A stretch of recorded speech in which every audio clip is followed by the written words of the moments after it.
Hi, everyone. I'm Scott Henson, pastor at Dallas Baptist Church. I want to share a devotional thought with you from Matthew chapter 27.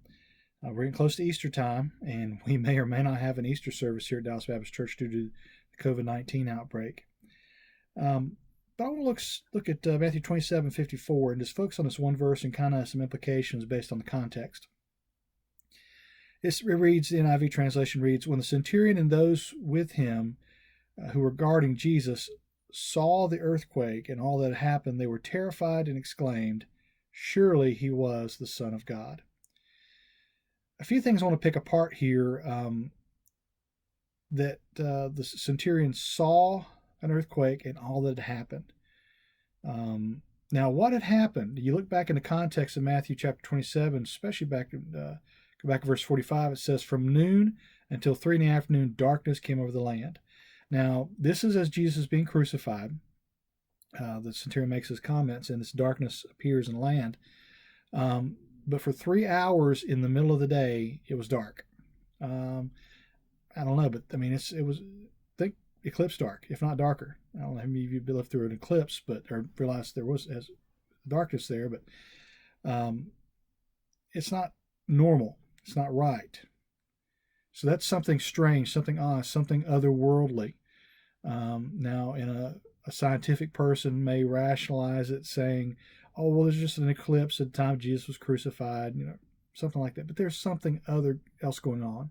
For an ancient person, an oddity like this, a celestial oddity with the stars and the sun, would have registered something divine or otherworldly. And I think that's the case here, that there's something else going on. Not only did that cause a stir, or that's something to cause a stir, look down to verse 51, and it says, the curtain of the temple was torn in two from top to bottom. Now, the soldier may not have known that, but that's something really strange, really odd that took place. Something that's otherworldly, something that is not physically necessarily possible. Something in the theological realm. I mean, it points to the fact that humanity has access to God in the Holy of Holies in the temple. That's an oddity. But look here, it also says the earth shook in verse 51 there as well. The earth shook. There's an earthquake. Again, physical disturbances of the earth, that also would have pointed to something otherworldly or celestial or divine for these ancient people, especially this ancient centurion. Rock split. That didn't happen every day. But notice that verse 52 notes that the tombs broke open, and the bodies of the many holy people who had died were raised to life. That's definitely not something that happens every day, unless you're in some sort of Hollywood sci-fi zombie movie or something, or Walking Dead or whatever, zombie show is well liked at the moment. But now the notion of a zombies or a person brought back to life wouldn't have been unusual for an ancient Greco-Roman person. They would have known about this in some of the writings that have been known in the day, and it was a phenomenon. It's not just new. It's old as too. George A. Romero didn't come up with the zombies, and is Night of the Living Dead. But these things are otherworldly things that don't happen every day. Something that pointed to the divine or to the celestial, to something that's not normal. Things just ain't right. There's something wrong with it. This isn't just some normal execution of a criminal. There's something otherworldly about this. But notice that this confession comes after the centurion saw all this. It forced him and all those who are with him to consider the situation. But notice their knee-jerk response was fear. They were terrified. We get the word phobia from the word here in the Greek here, the root phobos or phobia, fear of something. They were afraid. They were terrified. They were petrified.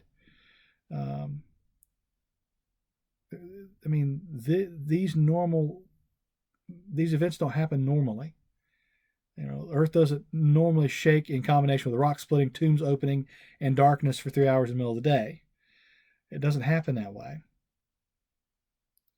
And then after they're terrified, as a result of being terrified by these things, the things that they had seen, they exclaimed, or they said out loud, surely he was the Son of God. There's several approaches. One scholar puts this way, Michael Wilkins, in one of his commentaries, that there's 3 ways to think about this response. It's a pagan reaction. these type of events of the darkening of the sun and the earthquakes and some of the writings and literature and pop psychology of the day, they would have thought, well, the gods are angry, the gods need to do something. There's a death maybe coming up, or a great ruler is going to die or something. Well, that happened. They don't necessarily, that happened. Anyway, that this may be just a reaction of the pagan people. They're not necessarily saying it's a notion of faith. Another response to this, way to look at this response is maybe that it's a response of fear. They really were just really afraid. They were terrified. They made no real connections, and they just knee-jerk reaction said this truly was the Son of God. But I think there's something different going on in the Gospel of Matthew, and I think Wilkins notes this, that this is the beginning of a confession of faith. There's a few passages in Matthew's Gospel where you have Gentiles connecting the dots and making a profession of faith and realize who Jesus is. You find the Magi over in Matthew chapter 2 connect the dots. Those, these Gentiles from a faraway land, from the east, who shouldn't really get it, they get it. The religious leaders don't get it. This Herod and the religious leaders around him, the chief priests, the teachers of the law, they don't get it, that this Messiah would be born in Bethlehem of Judea, lowly place. We find over in chapter 8, verses 5 through 13, a centurion in Capernaum professes faith. Another Gentile professes faith. Lord, I don't deserve you to come under my roof. Because, Jesus came to heal the paralyzed servant. But, there's a profession of faith in that story by a centurion, a Gentile. Over in chapter 15, verses 21 through 28, we find Jesus go into a Canaanite woman and find her faith. And he's, he talks about the lost sheep. She says, Lord, help me. She makes a profession about Jesus in that passage. And also over in 27:19 of Matthew's Gospel too, we find that Pilate's wife sent him a message. Don't do anything to this man, for he's innocent. She seems to connect some bit of faith there. So this notion of a person who shouldn't get it, gets it. And why? Because of the great calamity that's befallen them. Because of this man's death. Because Jesus is being crucified. Things that normally don't happen. And as I mentioned earlier, as I'm recording this, we're in the midst of a kind of a, not necessarily a lockdown, but it's a social distancing time period, and people are encouraged not to go out, especially if they're high risk, or people are not encouraged to go. A lot of people are encouraged to work from home. Let's put it that way. If they're able to work from home, telecommute. Kids are out of school at this point until May 15th. There's a great calamity befalling us. This pandemic is, this virus is spreading almost exponentially. It's rapidly spreading, and it's not as fatal as it could be, but it could be worse. So we're all afraid. We're terrified. We're petrified. We need to see God in this. Where is God in all this? He's still on his throne. He's still listening. And by God's grace and God's mercy, we're still here. We're still able to meet. And in some ways, a church, we haven't met face to face as a church in several weeks. But God is still with us. The church isn't just a building. The church is God's people. Because of why? Because of the Son who truly was the Son of God. He was the great I Am incarnate. See, the cross was something that changed the world. It wasn't just some normal criminal's death. It was the death of the Son of God. God gave his only Son for us. And there's different ways to approach the cross and the work of the atonement of the cross. It's, some say it's a way that, that God ransomed us, that God, paid the price of his Son. Think about a notion of a slave being bought back by a price. Jesus was the price that God paid to buy us back.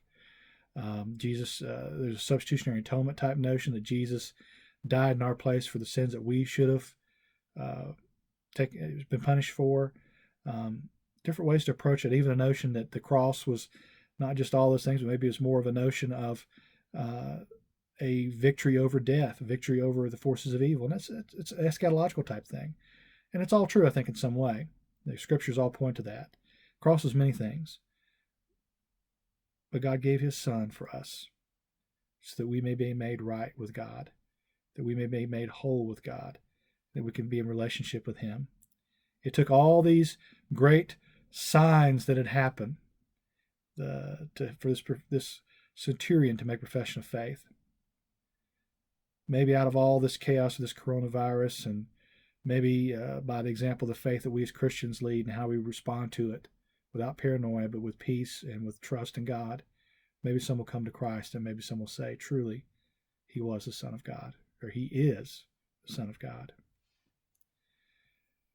As you probably watch this in your home or on your phone, wherever, consider he is the Son of God. He's powerful. Have faith.